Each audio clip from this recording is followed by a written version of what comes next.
নমস্কার বন্ধুরা, Priyanka's bright story চ্যানেলের আরেকটি নতুন ভিডিওতে সকলকে স্বাগত। আজ বানাবো ফেলে দেওয়া কমলা লেবুর খোসা দিয়ে সাবান। প্রিয়াঙ্কাস ব্রাইট স্টোরি চ্যানেলে নতুন বন্ধু হয়ে থাকলে চ্যানেলটি সাবস্ক্রাইব করার অনুরোধ রইল, পাশে থাকা বেল আইকনটি প্রেস করে দেবেন। কমলা লেবুর খোসা দিয়ে সাবান বানানোর জন্য প্রথমেই যেটা করতে হবে, কমলা লেবুর খোসাটিকে ছাড়িয়ে নিতে হবে। প্রথমে আমি কমলা লেবুটিকে খুব ভালো করে ধুয়ে নিয়েছি। এবার কমলা লেবুর খোসাটিকে আমি ছাড়িয়ে নিচ্ছি। সাবান বানানোর জন্য শুধু খোসাটাই লাগবে, খোসা দিয়েই আজকে সাবান বানাবো।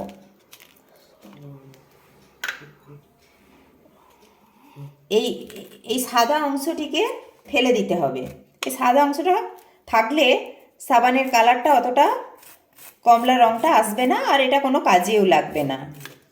কমলা লেবুর খোসার মধ্যে আছে ভিটামিন সি এবং অ্যান্টিঅক্সিডেন্ট, এছাড়াও আরও অন্যান্য উপকারী উপাদান যা আমাদের শরীরের পুষ্টির ঘাটতি পূরণ করবে।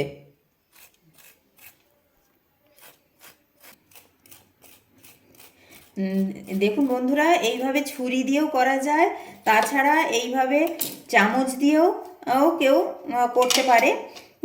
তো আমি ছুরি দিয়েই এই কাজটি করছি। দেখুন, এই সাদা সাদা অংশগুলো ফেলে দিতে হবে যতটা সম্ভব। এবার এইগুলোকে কাঁচি দিয়ে কেটে নিতে হবে।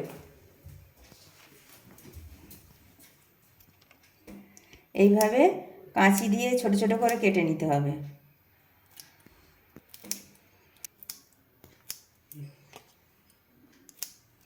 এইভাবে কুচিয়ে নিয়েছি ছোট ছোট করে। এবার এই যে মিক্সিতে এটা পেস্ট বানাবো।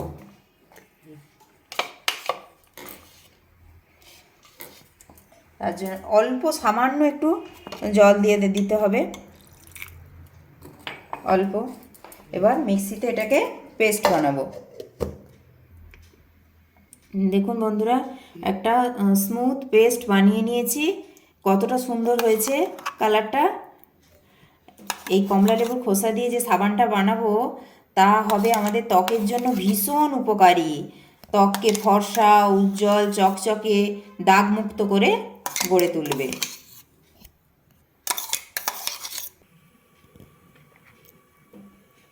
এবার নিয়ে নেব একটি পিয়ার্সের গ্লিসারিন সাবান। এখন তো শীতকাল, সবার বাড়িতেই গ্লিসারিন সাবান আছে। এই গ্লিসারিন সাবান দিয়ে আজকে বানাবো অরেঞ্জের খোসা দিয়ে সাবান। প্রথমে এই সাবানটিকে ভালো করে কেটে নিতে হবে।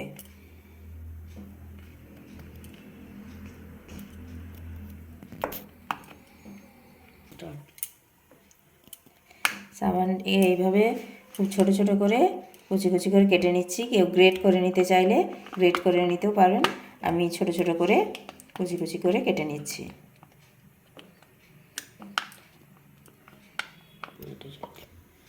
কাটা হয়ে গেছে সাবানটি সব।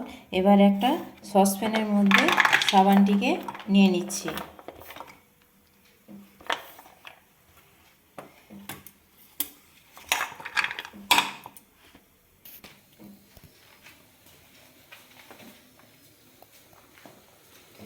জলটা যে গরম হয়ে গেছে, এর মধ্যে সসপ্যানটা দিয়ে সাবানটাকে গলিয়ে নিতে হবে।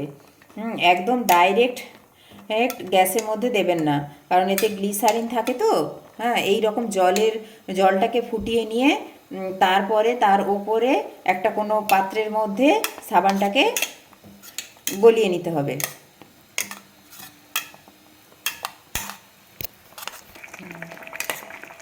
এইভাবে হচ্ছে, আস্তে আস্তে হবে।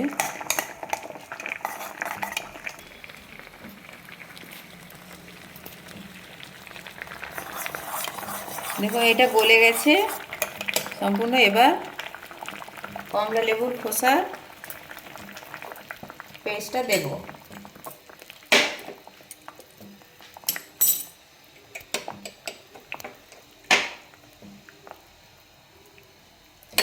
একটা কমলা লেবুর খোসায় দিয়েছি এতে পেস্ট করে। এখন শীতের তাজা ফ্রেশ কমলা লেবুর খোসা দিয়ে বানাচ্ছি কমলা লেবুর সাবান, যা ত্বককে করে তুলবে উজ্জ্বল, ফর্সা, দাগমুক্ত। এইভাবে কমলা লেবুর খোসা পেস্টটা দিয়ে 2 মিনিটের মতো একটু গ্লিসারিনটার সাথে ভালো করে মিক্সড করে নেবেন গরম জলের, এইভাবে যেইভাবে করছিলাম গরম জলের ওপরে। হ্যাঁ, দেখুন হয়ে গেছে। এবার এই বাটি, কাঁচের বাটি দুটিতে করব, সাবানটি বসাবো কাঁচের বাটি দুটোতে। প্রথমে একটু গ্লিসারিন দিয়ে দিয়েছি,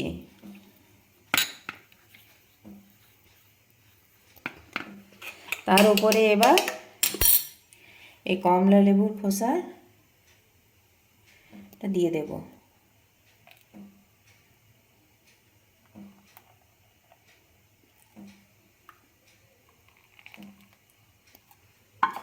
উপরে ফেনা ফেনাগুলো আছে একটু সরিয়ে দেবো, এটা না দিলেও অসুবিধা নেই, দেখতে একটু ভালো লাগবে। একটু এই ফেনা ফেনাগুলোর মতো এগুলো একটু সরিয়ে দেবে।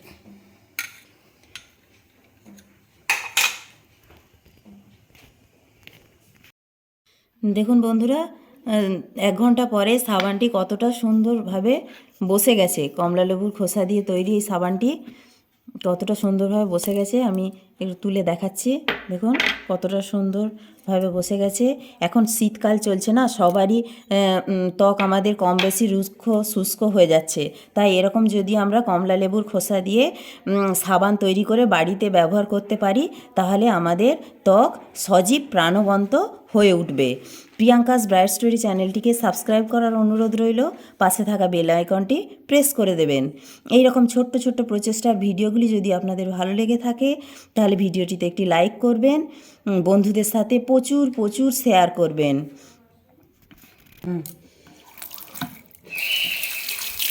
এখন বন্ধুরা, আমি এই সাবানটি একটু অ্যাপ্লাই করে দেখাচ্ছি কতটা সুন্দর হয়েছে সাবানটা।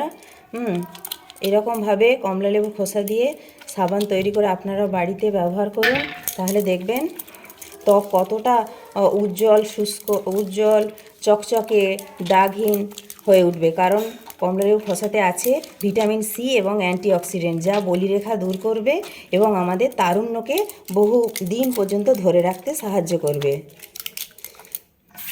দেখুন কতটা ফেনা হয়েছিল হাতে, দেখুন কতটা সুন্দরভাবে ইনস্ট্যান্ট গ্লো চলে আসবে ত্বকের মধ্যে। থ্যাংক ইউ বন্ধুরা।